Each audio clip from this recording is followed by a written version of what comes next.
Hello and welcome, my name is Glorious Badger. Today we'll be working on the last part of this 4-part series. We'll be finishing off the Weirdnob Shaman. Specifically, the smoke and the base.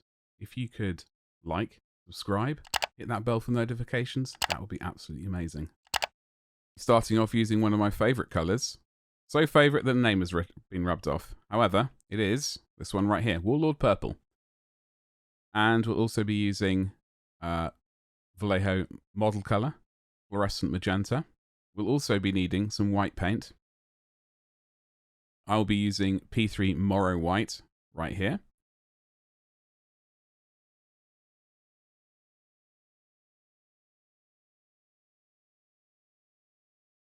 So, starting with the Warlord Purple, we are going to make sure we've got nice coverage on the downward facing sort of bits of smoke. So this was previously done with Volupus Pink contrast paint with Shyish Purple on top. So we just want to make sure all of the sort of downward facing bits has got a nice smooth bit of coverage. So we're going to do a nice even couple of coats. Unfortunately, we have drifted off camera slightly. We will get back on camera pretty shortly though. It is unfortunately slightly older footage, and I will in future videos improve.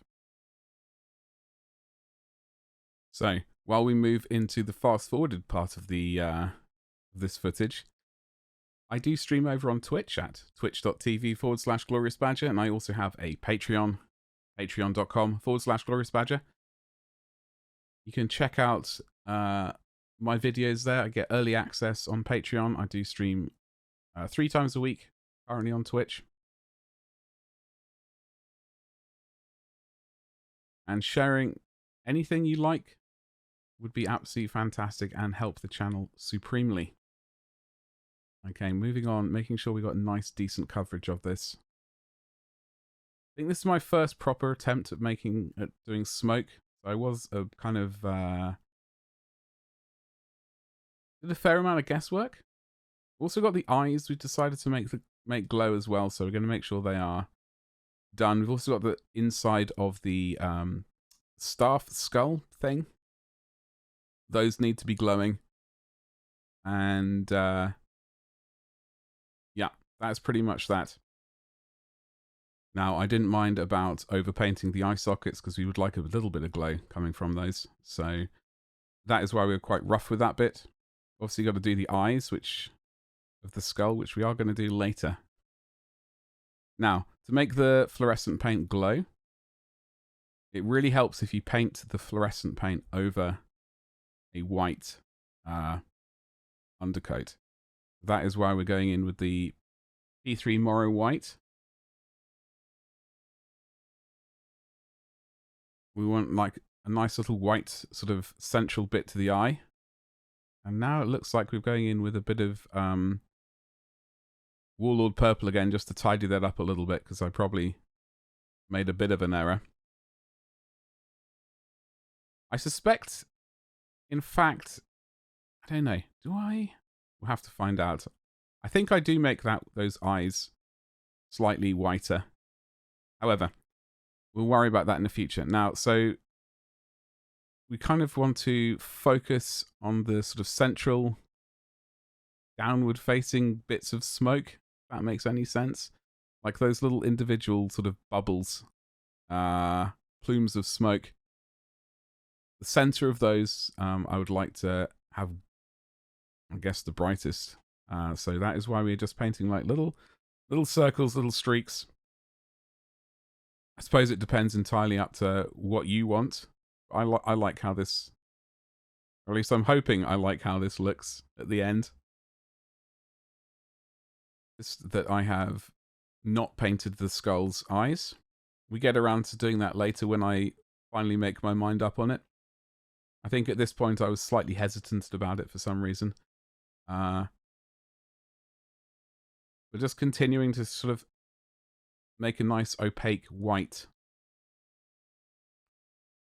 sort of little circles and streaks on the downward facing bits of the smoke. That is my main goal right now.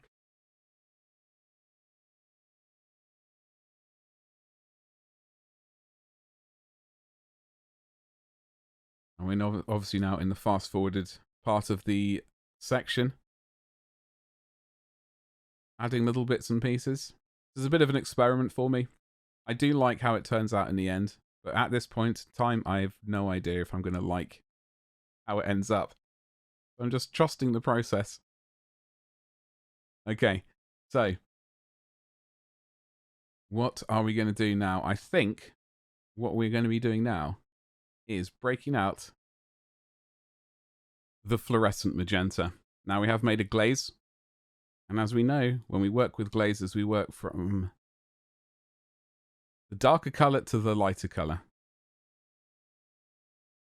where we want to leave the most paint. So we do want to leave the most paint on the white rather than in the darker bits. So that is what we're doing here. This is a bit of a thinner glaze. I do go around and actually use a thicker glaze later on, but right now I'm just starting off with this nice sort of relatively thin glaze. There is still a fair amount of pigment in there though.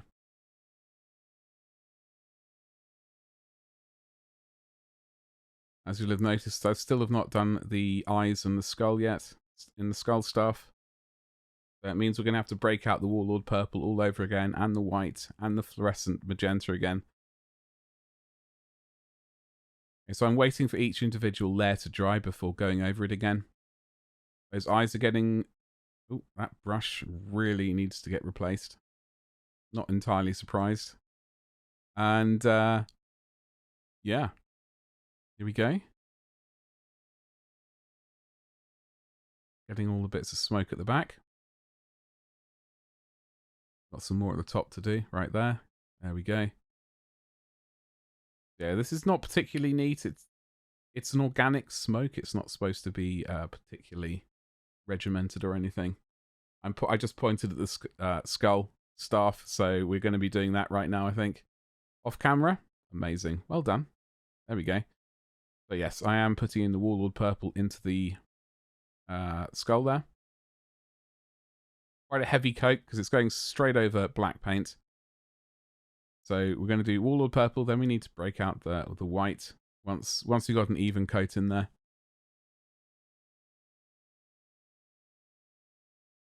Making sure we got a bit... I'm using a bit more Warlord purple just to sort of move, sort of increase the light on those smoke plumes.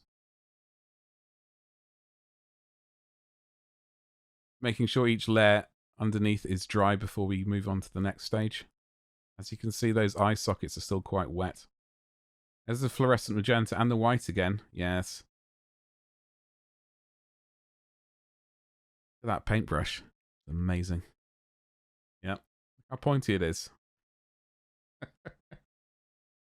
This brush has been relegated to facing duty by now.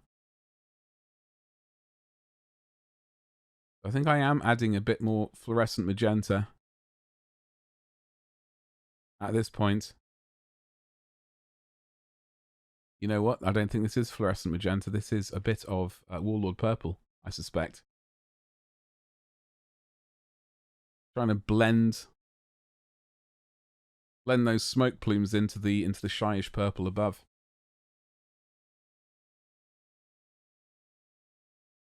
Yeah, because I'm not going over the white parts of the previously done bits, so yeah, I suspect this is in fact Warlord purple.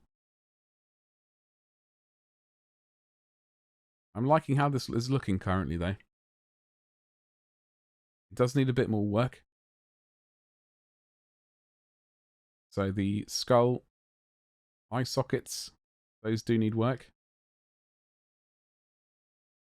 I think the eyes are looking, the orc's eyes are looking pretty good currently. We've got to get this white dots into the center of this staff top before we can put the fluorescent magenta in there. There we go. We want to repeat that on the other eye socket.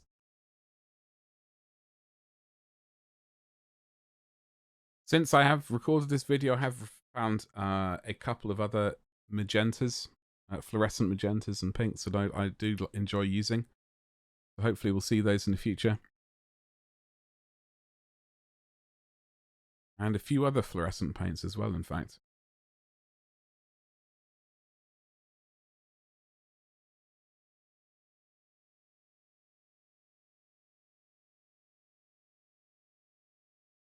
Wait for those layers to dry.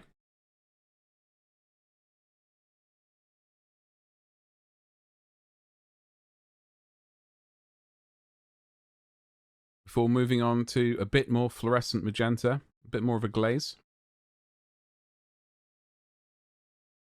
Yeah, I think this is a slightly thicker glaze than we used before. Just to sort of strengthen the glow. I'm also not forgetting that we have to add the glow to the skull in the staff. We'll get around to that very shortly. Trying to make sure the smoke is looking suitably glowy. I do remember that when I was painting this, I wasn't entirely sold on it before. That's why I was putting quite a heavy glaze of magenta on. It didn't look quite right to me in person, so... The glaze is definitely thicker than I would normally use.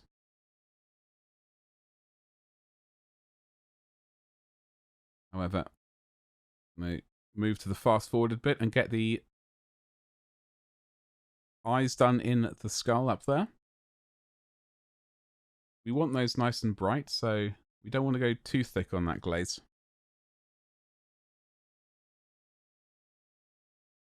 Smoke is a bit... In my mind, I was thinking the smoke is a bit further away from what I'm assuming is a sort of fire inside that thing. So it'll be less bright the further it is away, and there's a thumbs up. I'm happy with that for now. We are going to jump forward a little bit now. We have broken out the P3 Morrow White. Unfortunately, I did accidentally stop recording at one point, so I did miss a bit. The only thing we've done is we've been painting white on the top, on the upwards facing part of these smoke blobs. That is all we've done. I do apologize. I don't quite know what happened. We only missed a few minutes of painting white. But I do like how this is looking.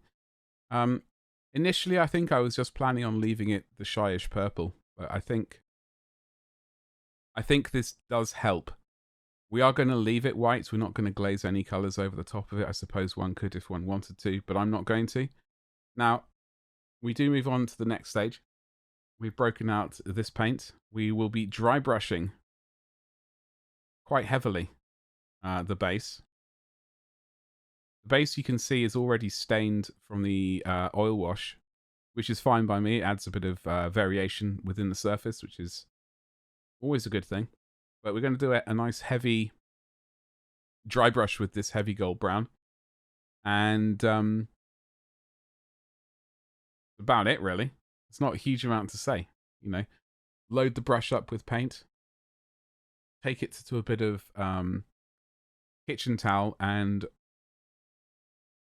rub off the majority of the paint until you can barely see on. And then just draw it over the surface. That will leave pigment on sort of any upward facing sort of bits of texture, but it will not go into the crevices and stuff, which is nice.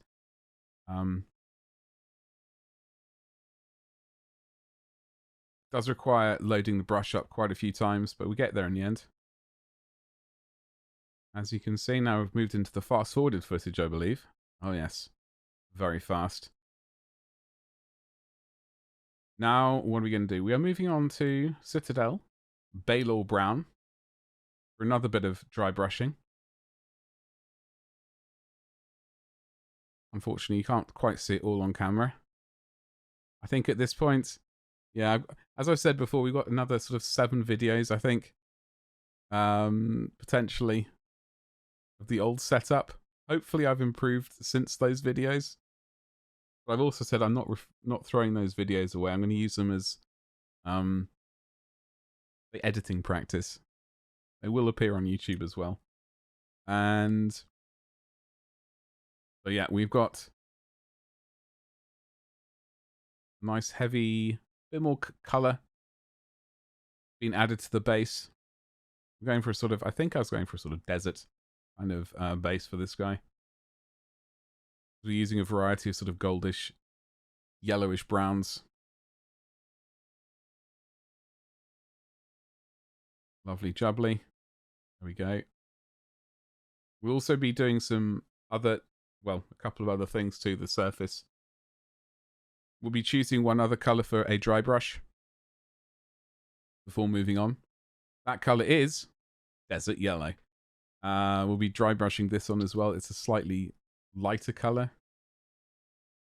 Okay, here we go. So making sure we get that on. I think we're doing a slightly heavier dry brush on this one. By the looks of it. This brush I'm using is pretty horrific. But you do not want to be using your nicer brushes for this at all. They will get absolutely ruined.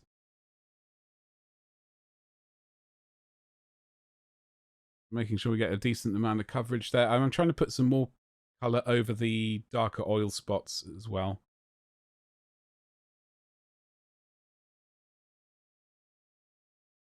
Moving into the fast-forwarded bit of footage. That is basically the majority of the base done. Now, I am pretty happy with the majority of it. I do think that we need to do a couple of little bit extras. But what we're going to do first of all is we're going to paint the rim of this base right there. Yes, there.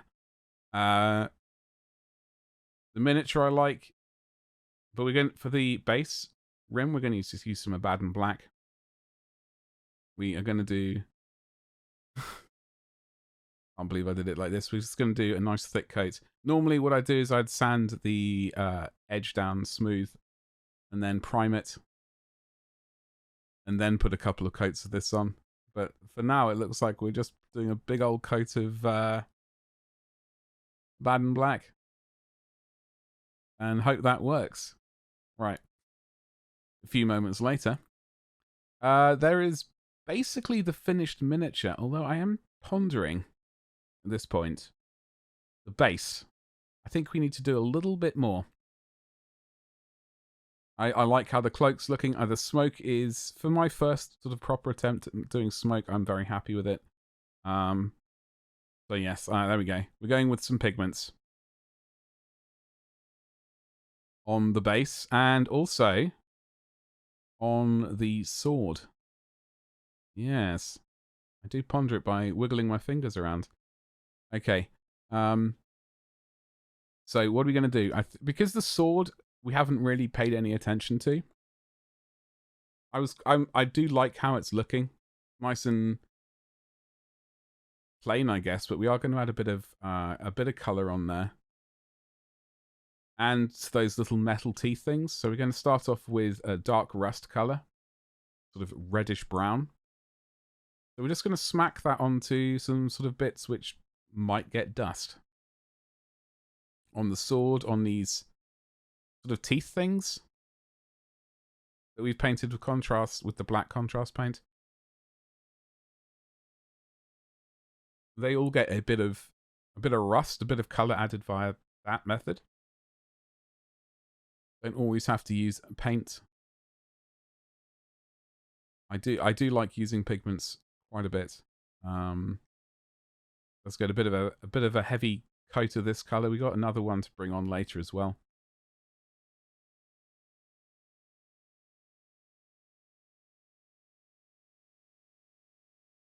There we go. Make sure we get everywhere gets a little bit of rust.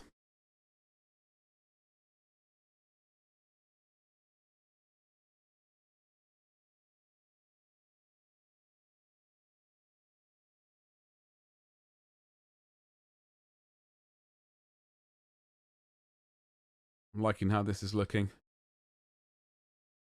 I believe we move on to the lighter rust pigments. This is a slightly more sort of orange color, brighter color at least. So we're just gonna give this a bit of a tickle on these things as well. It's really up to you where you place this. I just wherever I think needs a bit of a zap of color, I guess. Not really. I do try and make it look realistic, but also at the same time, sometimes you just go, that needs a bit of color. There's something missing here, and only a little bit of color will work. That is what I do. Not strictly accurate all the time.